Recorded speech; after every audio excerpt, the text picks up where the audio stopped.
Michael Carter, a young and successful real estate investor, has just become the new owner of a luxury apartment complex.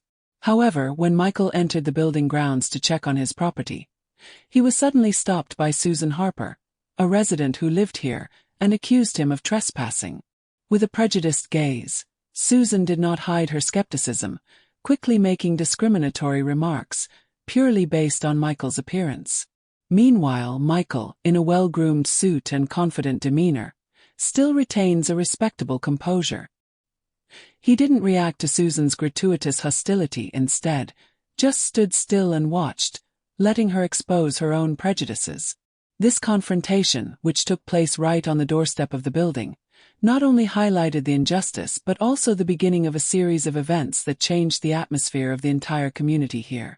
Susan Harper, a woman who has always been confident and powerful, from the very first minute did not hesitate to show a hostile attitude when she saw Michael Carter standing in front of the door of the building. With her well-groomed blonde hair and chic long coat, Susan has the appearance of someone who is always in control of everything around her. However, her sharp eyes and skeptical voice reflected something else, a clear bias against someone she thought was inappropriate for the space. Susan quickly approached Michael, her eyes searching from head to toe, as if trying to find something to reinforce the judgments in her head.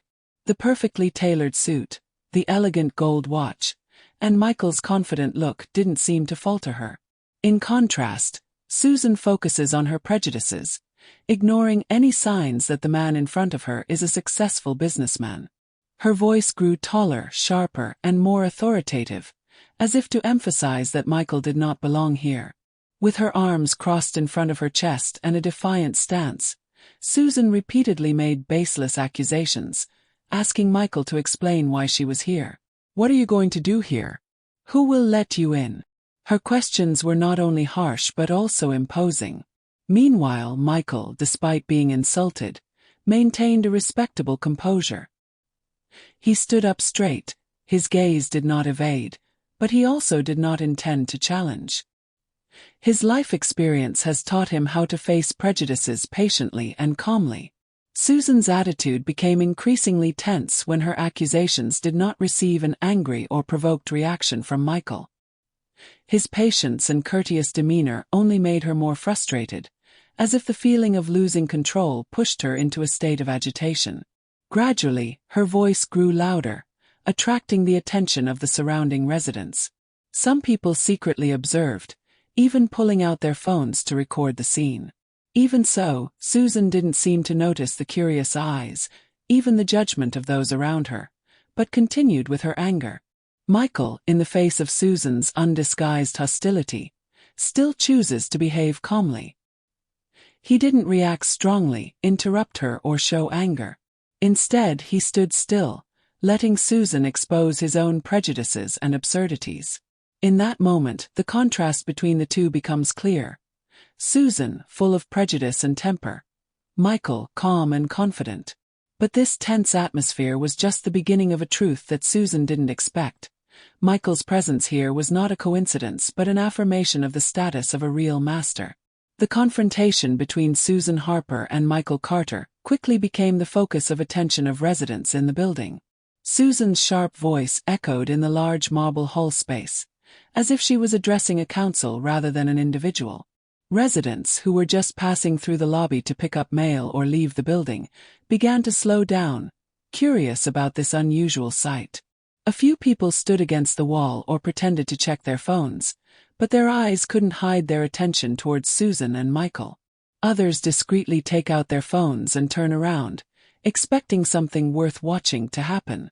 Susan didn't pay attention to the eyes around her. She still spoke loudly, her hand swinging dramatically to emphasize her words. "This is how it all started. Let a stranger like you in, and the whole building will deteriorate." These words are not only absurd, but they also show the paranoia and prejudice she has for Michael. In the face of Susan's anger, Michael retains his astonishing composure. He stepped back a little, creating a safe distance, but his gaze remained steady, with no intention of succumbing to her unreasonable imposition. The atmosphere in the hall became more and more tense, as if the entire space was holding its breath and waiting. While Susan continued to speak loudly, Michael looked around, observing the expressions of the people around him. He notices discomfort, even judgment, directed towards Susan. Some people raised their eyebrows, shook their heads, or exchanged meaningful glances. However, no one spoke up to stop or stand up for Michael. They choose to observe from a distance, like spectators waiting for the climax of a play. Each of Susan's words not only increases the tension but also reveals the absurdity of her actions.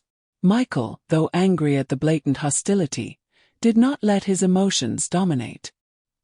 He understood that any act of impatience could complicate the situation, and instead, he chose to remain silent, letting his composure highlight Susan's irrationality. The scene in the hall at this time is nothing more than a stage, where Michael and Susan are the two opposite protagonists, while the surrounding crowd acts as a silent spectator. And while no one knows exactly how the story will end, one thing has become clear. Susan's discrimination and prejudice are slowly being seen through by the entire community. When the tension in the lobby was at its peak, James, the building's maintenance manager, suddenly emerged from the corridor next door. He was a man with a slender appearance, a face that was deeply imprinted with traces of time and hard work. James's appearance immediately caught everyone's attention, and Susan, still in a fit of rage, immediately turned to him as if she had found an ally. With sharp eyes she shouted, "James, call the security guard now. This man doesn't belong here and refuses to leave." James hesitated for a moment. His gaze quickly shifted from Susan to Michael. When he saw Michael, his expression changed markedly. From his initial confusion, James realized that the man in front of him was none other than the new owner of the building. He stood still for a moment, as if to make sure he was not mistaken, before speaking in a cautious tone. "Miss Harper, this is Mr. Carter, the new owner of the building." These words made the whole space seem to freeze. Susan, who was full of confidence and anger, was stunned. Her whole face turned pale, her eyes clearly showing confusion and disbelief. "Master, own," she stammered, her voice now devoid of authority, only surprise and bewilderment. Michael stood there, calmly confirming, "That's right, I just finished buying this building yesterday." His voice was calm but contained a resoluteness, like an indisputable affirmation. While Susan was still trying to process the information, the crowd of residents began to whisper, exchanging unbelievable glances. Some people smirked, while others shook their heads in criticism of Susan's actions. The atmosphere in the hall changes rapidly, from tension to silent judgment directed at Susan. Faced with the indisputable truth and the prying eyes of the crowd, Susan took a step back, her hands trembling as she tried to find a justification. But there was nothing she could say now to change the situation. The prejudice she revealed made her lose both the respect and confidence she once had. Michael, who remained calm, did not show any gloating or anger. His gaze was fixed on Susan, as a silent reminder that she had just learned a valuable lesson about prejudice and arrogance. The truth has been revealed, and now Susan has nothing left to say. The atmosphere in the hall continued to echo with the murmur of the crowd, while Michael, with his usual composure, stepped aside to prepare to resume his work. A new owner, but soon proved his qualities and status. After the truth was exposed, Susan Harper, still unable to fully accept the situation, tried to find a way to justify her actions. Her face was flushed, unclear whether she was embarrassed or angry, and her eyes showed a glimpse of confusion as she looked around at the judgmental gazes from the crowd of residents. Her voice trembled but still tried to keep her confidence. "I just want to ensure the security of the building. As a resident, I have the right to protect this place from strangers I don't know." Susan's words echoed in the hall space, but instead of easing the situation, they only made everyone around her more uncomfortable. A few residents shook their heads slightly, while others exchanged dissatisfied glances. Everyone seems to understand that this is not just a security issue but an obvious bias from Susan. She continued, her voice becoming more and more urgent. "You came here without announcing. No one can know who you are. I couldn't guess he was owner. Michael stood there, quietly listening to Susan's justification. His posture was still confident. His eyes were steadfast, but there was a hint of disappointment in it. He didn't need to say anything because Susan's attitude was telling itself. After listening to her words, Michael nodded slowly, his voice calm but sharp. I understand that security is important. But her actions today are not just about security. It's about the prejudices that you carry. Susan hesitated, her lips pursed, obviously irrefutable. Her gaze swept across the crowd, who were still watching her every move. The atmosphere in the hall seemed to stop for a tense moment. In the end, Susan could only bow her head, quietly uttering a weak apology. I apologize for the confusion. But that apology doesn't bring empathy or forgiveness from those around you. Rather, it only makes it clearer that she is trying to get out of the situation she herself has created. Michael did not immediately respond to the apology. He looked directly at Susan. His eyes seemed to send a message deeper than any words. After a moment of silence, he only nodded slightly, but did not show complete forgiveness. He knows that deep prejudices like Susan's are not easily changed after just one face-to-face. With a calm demeanor, he turned to James, signaling that they should continue the business exchange. Meanwhile, Susan could only step back, her shoulders drooping, realizing that no justification could save her image in front of the community. As Susan gradually fell silent under the silent judgment of the crowd, the residents of the building began to exchange glances, and those who had previously stood by with curiosity were now unable to remain silent. Some people whispered, suspicious eyes watching Susan, while others couldn't hide their frustration. Some people who had previously witnessed the whole thing from the beginning are now starting to see the nature of things more clearly. The gazes were no longer sympathetic but became critical, and the atmosphere in the hall became heavy. Some people even shook their heads slightly, unable to believe what they had just witnessed. The others stood closer, slight smiles on their faces at the sight of Susan, now left only silence, a sympathy for Michael but not for Susan. Feelings of isolation and shame quickly filled Susan's heart. She felt a marked change in the attitude of everyone around her. In the past, with her luxurious appearance and confident mannerisms, she was always the one with power in situations like this. But now, after being exposed for her prejudices and irrational actions, she finds herself no longer at the center of respect or power. The whole room seemed to revolve around, and everyone seemed to be looking at her with judgmental eyes, no longer respectful or afraid.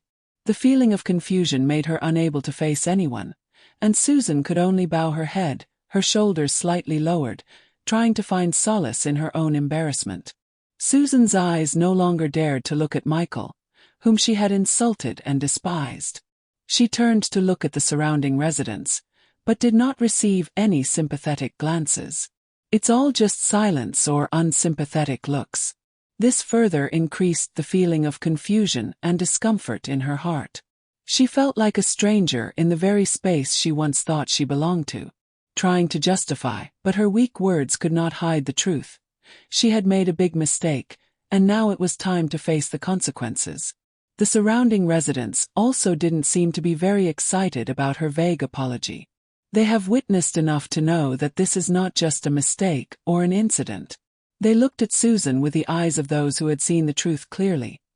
The arrogant attitude, discrimination and judgment she had shown just because of the color of her skin and the appearance of a man she considered unworthy of the position. Susan's every step was now heavy, as she realized that she couldn't escape the gaze of those around her. The shame in her heart was weighing harder than ever. Despite going through a stressful and frustrating situation, Michael Carter did not let himself get carried away by the emotions, but instead, he continued to demonstrate his strong leadership qualities. After the incident with Susan, he not only proved his personal bravery but also affirmed that he was the worthy owner of this building. As the crowd of residents was still whispering, he stood there, exuding composure and confidence, an image that stood in stark contrast to Susan's confusion and embarrassment. Michael understands that the role of a leader is not only to manage assets, but also to build respect and cohesion in the community. After the truth was revealed, he was not in a hurry to react or show his satisfaction with his personal victory. Instead, he quietly observes the crowd, so that they understand that his leadership will not come from confrontation or personal victory, but from the way he treats everyone around him. He wanted to build a community of solidarity where all residents, regardless of ethnicity, class, or past, felt respected and safe. So, when the meeting with the residents was held, Michael walked onto the stage with a gentle demeanor, but his words were full of power.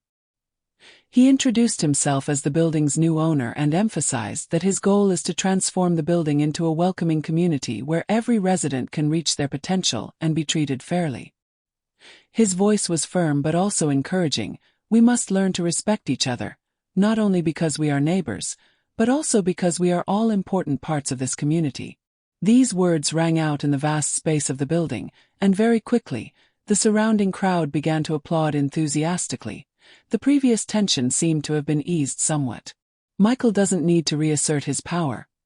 He has demonstrated by the way he faces the incident, through his words and actions, that true leadership comes from patience, compassion, and long-term vision. He not only wants to be a successful building owner, but he also wants to build an environment where everyone can live together in peace and grow together. Looking at the supportive eyes of the residents, Michael knows that he has succeeded in creating not only a good living space, but also a strong sense of community. His decisions come not only from reason but also from a responsible heart, a desire to be an example and create positive change. Although there may be many challenges ahead, Michael is ready to face them, because he understands that true leadership is not about winning a confrontation, but about building respect and trust from those around him. Under the judging gaze of the crowd and the silence that enveloped her, Susan finally realized that she could no longer avoid the truth. A feeling of shame rose in her heart, and after a long moment of silence, she began to walk towards Michael, who was still standing there with a calm expression. Susan felt her legs heavy. Each step seemed to prolong her confusion. The justification she had tried to find now made no sense. She could no longer keep her inherent confidence. Only a sense of fatigue, a sense of being lost in the very space that she once thought she could control.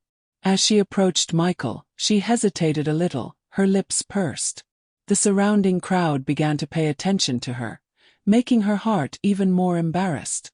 Part of her wanted to say something to justify her actions, but those words seemed too weak and meaningless in the face of the truth. She took a deep breath and finally uttered an apology, but her voice was almost inaudible. I'm sorry I did that.